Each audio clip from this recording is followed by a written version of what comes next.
Bueno, vamos a pasar con nuestro primer invitado de esta mañana porque tenemos mucho también de qué comentar. En el plano nacional está con nosotros el almirante Jorge Montoya, congresista de la República de la bancada Honor y Democracia. Almirante, buenos días, ¿cómo está? Buenos días, Pancho. Un gusto estar en su programa. Muchas gracias por acompañarnos. Primero que nada, me gustaría comentar el tema de lo que acabamos de mencionar, Argentina, ¿no? Porque Argentina, al mando de Javier Milei, ha tenido esta valiente iniciativa de eliminar este museo donde se enaltecía una figura del comunismo que, como mencionaba, era un asesino, un criminal, discriminaba a las personas por su raza, por su sexualidad. En fin, una persona que había sido absolutamente tergiversada para fines políticos comunistas, el día de hoy está siendo destruida o está siendo desenaltecida, pero con la verdad. En el Perú, como mencionaba, también hemos tenido en los últimos 25 años que se trata de relativizar la historia. Y los que terminan siendo más perjudicados son justamente los miembros de las Fuerzas Armadas y los miembros de la policía, quienes lucharon por el Perú. Sin embargo, la historia se ha contado distinto. Deberíamos en el Perú también reevaluar la manera en la que se gasta la plata de los peruanos para contar una historia con medias verdades. Yo creo que sí, y estamos en la obligación de hacerlo si queremos seguir manteniendo la democracia. Lo que pasa es que cuando terminó la lucha con Sendero Luminoso en la parte militar, lo dejaron de lado a los militares y ellos siguieron avanzando en el tema político, en el tema cultural, se inquistaron en esas zonas, comenzaron a crecer y de ahí empezaron a atacar y a denunciar. Sí. Entonces la sociedad ha mirado eso impávida, no ha hecho nada, simplemente ha criticado, pero no ha habido ninguna acción. El ojo que llora debería desaparecer, por Sí. ejemplo. Y el debería cambiar su temática totalmente. Fue impuesta por Alemania porque donó el dinero para hacerlo y una desesperación acá interna por cumplir. Cuando se sabía que iba a quedar en manos de los senderistas o amigos de los senderistas, como que fue. Y aún sigue siendo y no hay nada que lo pare. O sea, como si hubiera un desinterés del gobierno de estas cosas. Sí. O nadie quiere ser el líder en destruirlas, y tiene que ser el ejecutivo, ¿no? Sí. Justamente un poco en esa línea, también hablando de la relativización o del espacio que están captando estas personas que tienen algún tinte o que son muy permisivos al menos, no digo que sean terroristas, pero son muy permisivos con la ideología que tanto daño le hizo al Perú. En uno de sus recientes tweets, el último en realidad, hace un pronunciamiento bastante importante, ¿no? Dice, la realidad ya no se puede ocultar, el Ministerio Público ha eliminado fiscalías especializadas en terrorismo en zonas críticas como Ayacucho y el Braem, epicentros históricos de violencia y narcotráfico, reemplazándolas por despachos centrados en derechos humanos e interculturalidad. ¿Qué está pasando? Están infiltrados en la fiscalía también. O sea, yo no entiendo cómo lo han cambiado, salvo que haya algo técnico, orgánico que no conocemos y no lo ha explicado la fiscalía. Pero tal como está presentada la noticia y lo que se ha hecho es desaparecer la prioridad de terroristas y poner la interculturalidad y derechos humanos. Eso significa frenar las acciones del Estado. Entonces, acá hay que tomar acción también directamente. El Ejecutivo debería tomar acción, llamar la atención al al Ministerio Público, sentarse a conversar y aclarar el tema. Porque acá somos todos una unidad. No podemos hacer que parte de esa unidad haga una cosa diferente a la que queremos, salvo que estemos de acuerdo. Sí. Y en estas cosas no debemos estar de acuerdo. Debemos cancelar el tema de los terroristas que siguen existiendo. Sendero sigue existiendo. El Movadez, que es parte de sus brazos legales, sigue existiendo y está penetrando las organizaciones del Estado. Y los estamos dejando actuar con toda libertad. Tenemos los juicios a los militares. Hay todavía como 900 encausados. Eso 900. ¿No? Por temas que no tienen nada que ver, donde no han estado presentes. Y muchos de ellos son personas que no son de carrera, son de servicio militar. O sea, están en su vida civil incomodados o hasta suspendidos o hasta detenidos. Sí. Entonces, eso lo han mirado, todo el mundo lo ha mirado de lejos, nadie lo hace suyo. Es terrible, Lamentablemente, el Poder Judicial también tiene infiltrados, lo dijeron ellos mismos en una oportunidad. Es decir, que estamos en una lucha interna en las organizaciones del Estado para recobrar su credibilidad y ordenarlas como corresponde.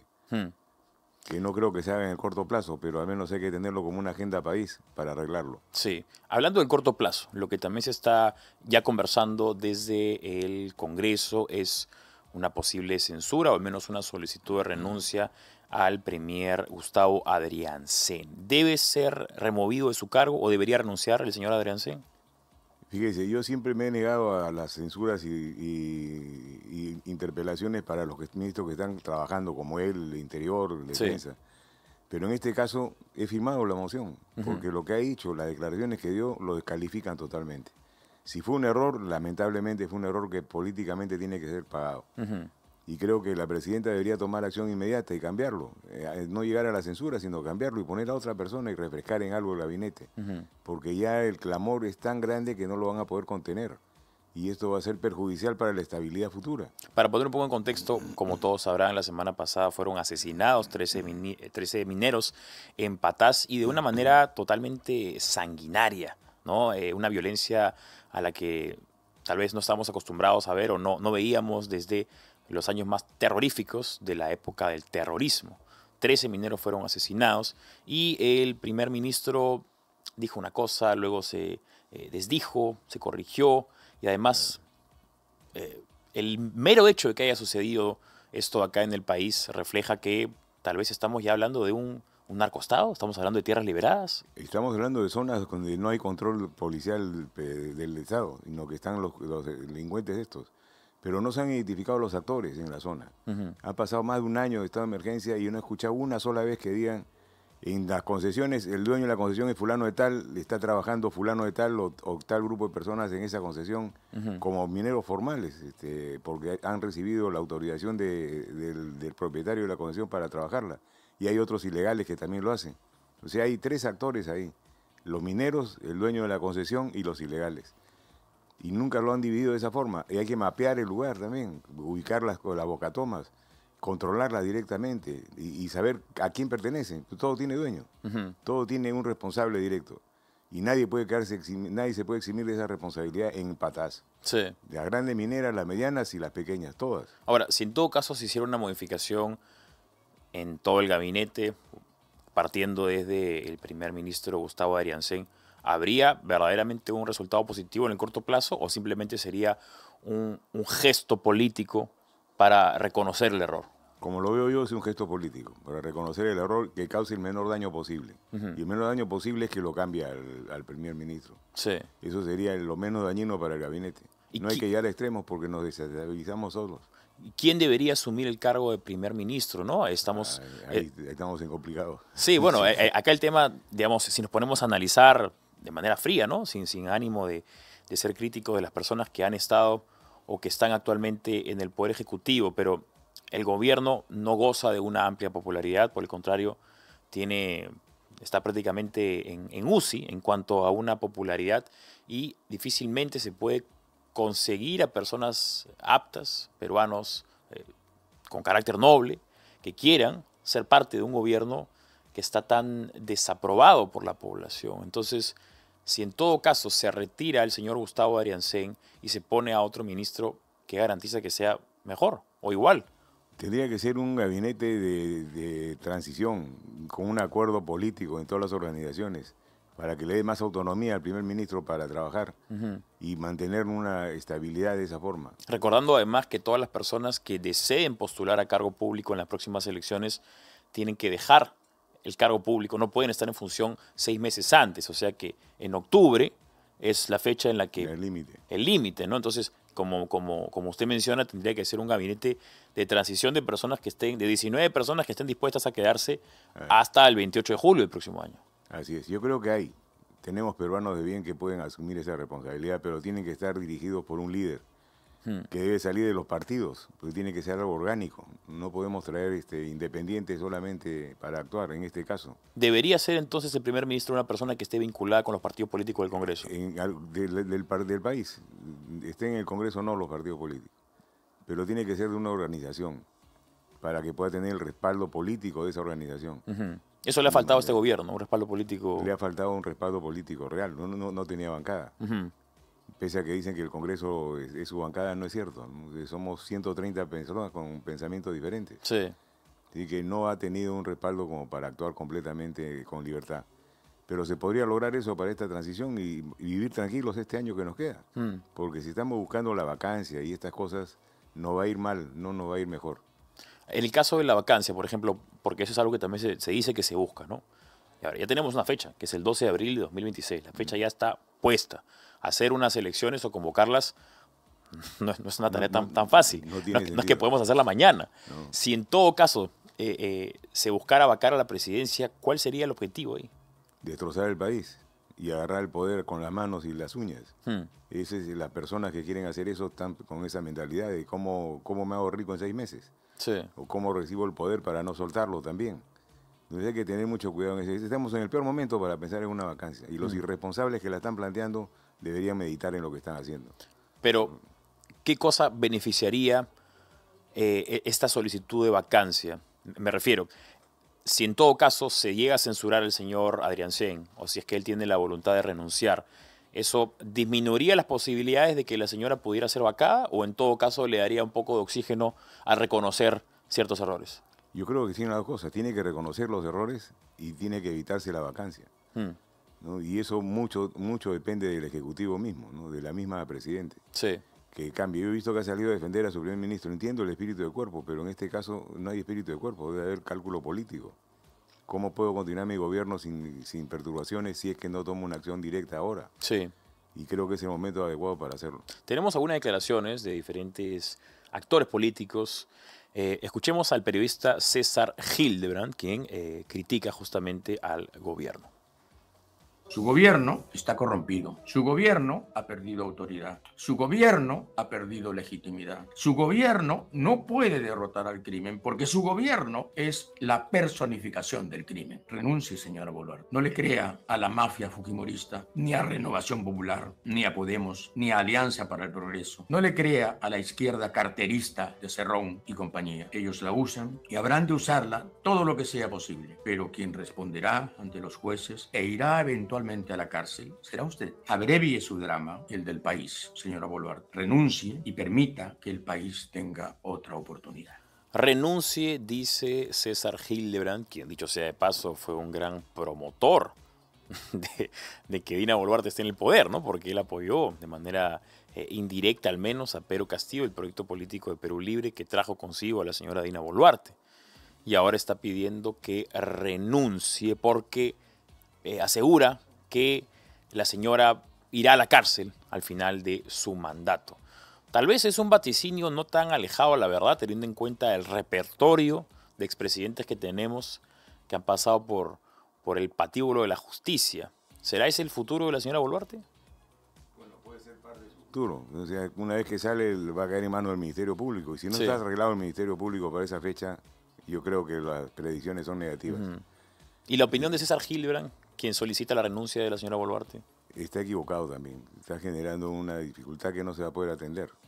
O sea, es lo que hemos venido conversando. Sale la señora Boluarte, ¿quién va a llamar a elecciones? Ya no hay tiempo para empezar. Sí. El Jurado Nacional está tratando de arreglar la cancha que ha encontrado media perturbada. Entonces, demos tiempo para que las próximas elecciones sean bien manejadas. Sí. ¿No? Y ahí salgamos. Son un año, no es nada, un año, pasa volando. El Congreso no puede ser disuelto en el último año. O sea, el 28 de julio de este año, pasa el 28 de julio, ya el Congreso, digamos que tiene la garantía de permanecerse. ¿Cree usted que veremos de acá hasta el 28 de julio, que es una fecha determinante, más movimientos de estos intentos de, ya sea cerrar el Congreso o de vacar a la presidenta? Yo creo que van a seguir los intentos. Están tomando fuerza ahora por la inacción del Ejecutivo en la respuesta. Y creo que ahí debería haber una respuesta, como la hemos comentado, y eso aplacaría un poco los ánimos de vacar. Sí. Quien también se ha pronunciado es José Luna Gálvez, quien es el fundador del partido Podemos, quien tiene también congresista y también que tiene bancada, una bancada que ha ido creciendo bastante en realidad en el Congreso. Si mal no recuerdo, él comenzó con 5 congresistas y el día de hoy ya supera la docena de integrantes de la bancada de Podemos. Escuchemos lo que dijo José Luna. Definitivamente tenemos que hacer algo y tenemos que cambiar al Premier urgente. Ya tenemos los 66 votos para cambiarlo, pero tenemos que hacerlo porque yo estoy conversando uno por uno con los congresistas para efectos de lograr este objetivo. Tenemos que cambiar y tiene que entender que es la última oportunidad que se le da a esta presidente. Ya no va a haber más oportunidad. Esta es la última y la próxima tenemos que sacarla a ella por irresponsable, porque no podemos permitir más muertes en el Perú. Definitivamente. Esta es la última, ya no hay más. O cambia y pone a gente con inteligencia para efecto de parar los crímenes y dejar que el Perú vuelva a reactivarse, o definitivamente tiene que salir de la presidencia. Efusivos comentarios de José Luna, quien le pone un ultimátum, ¿no?, a la señora Dina Boluarte. Le dice, o cambias al Premier o te sacamos nosotros. Bastante altanero el señor José Luna, quien ahora parece estar siendo oposición, ¿no? O quiere aprovecharse un poco del carro de la crítica. Está buscando intereses particulares en este tema. ¿Por qué lo menciona? Como dice, ha recogido gente para ampliar su bancada y tener un poder dentro del Congreso para su objetivo, que son las elecciones del próximo año, ocupar puestos en las regiones del país, en los municipios. Está trabajando en eso. Sí. O sea, su objetivo es él, no es el país. Pero tiene los votos porque, a ver, también se pensaba que se iba a conseguir los votos para poder inhabilitar al señor Vizcarra una vez más y también al señor Sagasti. Y lamentablemente vimos en el Congreso que había algunas ausencias. No se llegaron a los 66 votos. En este caso... Faltaron 17 congresistas. Sí. Esa ausencia, en realidad, ¿qué cosa dice de los propios congresistas? Evadir la responsabilidad, salvo que algunas sean debidamente justificadas. Evadir la responsabilidad. Acá tenemos que asumir la responsabilidad y sancionar a los dos, a él y a Sagasti. Sí. ¿Se va a reconsiderar? Pedí la reconsideración yo y otro partido más. Y estamos esperando que la pongan en agenda para ver que se voltee el asunto y que voten como debe ser. Es lamentable cómo, a ver, en la pandemia era comprensible que hubiera una virtualidad porque efectivamente estábamos impedidos de tener contacto entre nosotros. Pero ya acabó la pandemia, ya acabó el COVID y deberían estar presentes los congresistas. Es un daño tremendo lo que se ha hecho esto porque hoy día la sesión es presencial, como fue la vez pasada, la semana pasada, y estuvieron faltos. O sea, simple y llanamente no asistieron. Debería ser, pero es obligatorio. Debería ser obligatorio. Le descuentan el día, pero eso no es el tema. El tema es que frena el debate, frena los resultados del Congreso. O sea, se ha generado eso a través de la virtualidad, la virtualidad, exactamente. Sí, una pena, verdaderamente. Bien, también tenemos las declaraciones del propio Gustavo Adriancén. Escuchemos lo que dijo el Premier. Miren, todos los que estamos en esta mesa, todos ganamos más que el presidente de la República. Todos. La Presidenta de la República, con la remuneración que actualmente tiene, cobra aproximadamente lo que un director general de cualquier ministerio, teniendo las responsabilidades del Estado que ella le asisten. Entonces eso también debe ser un hecho que nos lleve a reflexionar más allá de lo que ha sido un procedimiento que ya se siguió en el despacho presidencial. Solamente faltaba el cargo de la Presidenta de la República. Y todas las entidades del aparato público nos vamos adhiriendo a servir progresivamente. Conforme se van dotando los recursos presupuestarios, las entidades vamos migrando. Bien, escuchábamos a Gustavo Adriancén, el primer ministro, sobre otro tema que también ha causado cierta polémica en la población, ¿no? A ver, el tema del tiempo es determinante en la política y no sé si para mala suerte, por imprudencia, por falta de una visión de la figura completa. En la misma semana en la que hay este inmenso escándalo por el asesinato de 13 ministros, sale también a la luz que desde la presidencia del Consejo de Ministros, que es presidida por Gustavo Adriancén, se ha solicitado al Ministerio de Economía que se le aumente el sueldo a la presidente Dina Boluarte. O sea, no a ella directamente, sino a la presidencia como institución, quien lidera la señora Dina Boluarte. ¿Deberíamos hablar acerca de aumento de sueldos o ya estamos en un punto donde estamos hablando de comedia? Claro, ha sido totalmente desatinado tocar ese tema como se ha tocado. Sí. Pero la estructura salarial del Estado tiene que ser corregida. Tal como está, no funciona. O sea, hay iniquidades en todos los sistemas. Actualmente los ministros ganan 30.000 soles y la Presidenta de la República, quien preside a todos los ministros y es la máxima autoridad dentro del gobierno, gana 15.600 soles o son 16.000 soles. Es, bueno, casi la mitad de lo que gana un ministro. 12.000, igual que nosotros. Exacto. ¿Deberían estar en igual de condiciones? ¿Debería la Presidenta ganar más? No, en la estructura jerárquica es una estructura jerárquica y remunerativa.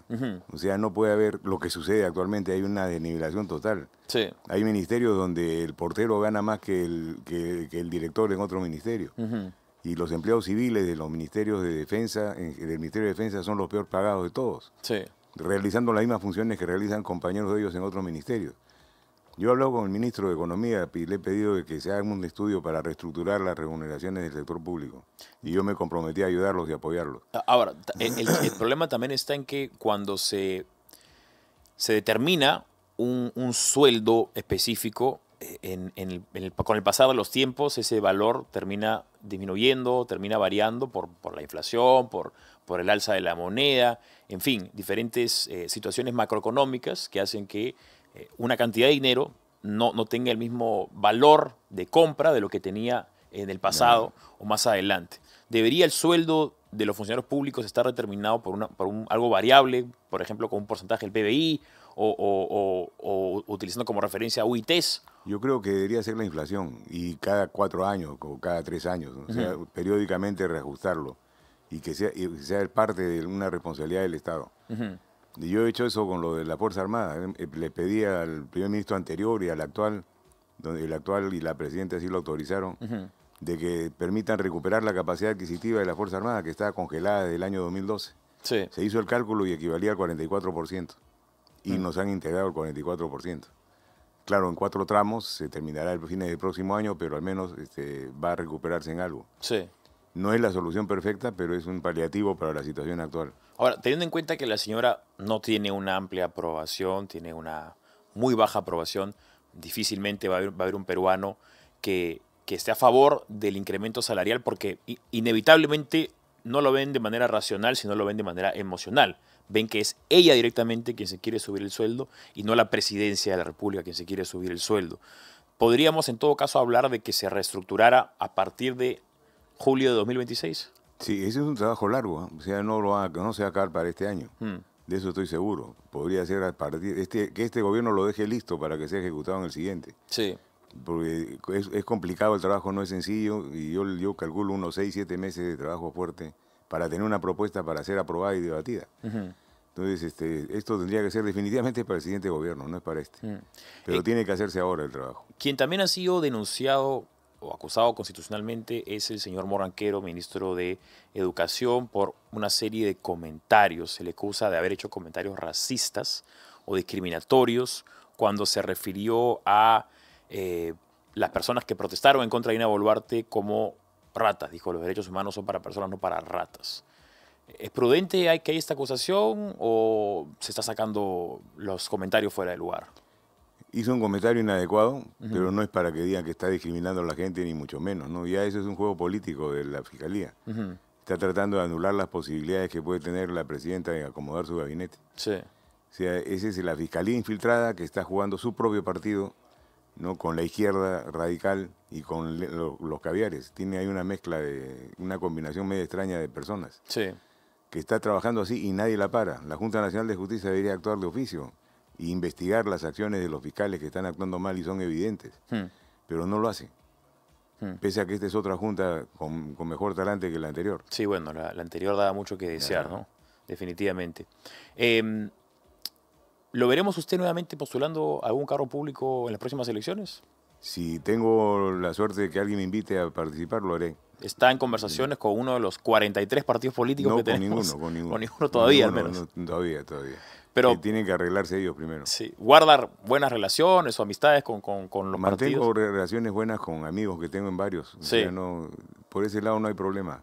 Pero es realmente la necesidad de cada partido la que se va a evaluar. Pero y esto será para el segundo semestre. ¿La experiencia como parlamentario ha sido satisfactoria para usted, digamos, como persona, como almirante, o ha sido un desgaste, ¿no? Porque es una vía pública que también significa sacrificios y que no todos están diseñados para eso? Es bastante dura. Yo he estado acostumbrado a trabajar así sin rutina toda mi vida. Pero acá hay otro factor más importante, que es el estar pendiente a cualquier momento, ¿no? Pese a haber terminado, se supone, la jornada laboral a las 8 de la noche, uno está actuando a las 10 de la noche, 11 de la noche, 12 de la noche. Es bien esclavo el tema, pero se aprende bastante y da la satisfacción cuando los resultados del trabajo de uno se ven reflejados en el grupo humano al que uno ha tratado de ayudar. Que hay muchas inequidades en el gobierno peruano, en el Estado peruano, Sí. que tenemos que solucionarlas poco a poco. Sí. ¿No? Una brecha social que yo calculo 2 gobiernos más para que se solucione, pero tenemos que... Con la voluntad de que... Con la voluntad. Claro, dos gobiernos con la voluntad para hacerlo. Que ¿no? debe haber una agenda país prioritaria. Sí. Agua para todos tiene que ser una agenda primordial, igual que la electricidad. Salud también, ¿no? Con esos 3 ejes importantes, dándole lo que se pueda, yo creo que podemos salir adelante. Sí, pues el tema del agua es de suma importancia, lamentablemente no suele ser tocado en los programas políticos porque todos los, digamos, el público demográfico al que está dirigido los programas políticos ya tienen agua. Entonces, como es una necesidad que ya tiene satisfecha, no ven la necesidad de ellos mismos de tocar el tema, de ponerlo sobre la mesa. Que pero se vayan sí. acá nomás a 300 metros de la Plaza de Armas, al cerro que está al costado, Sí. y que le pregunte cómo vive esa persona, subiendo sus 5 galones de agua a la mano, Exacto. en balde.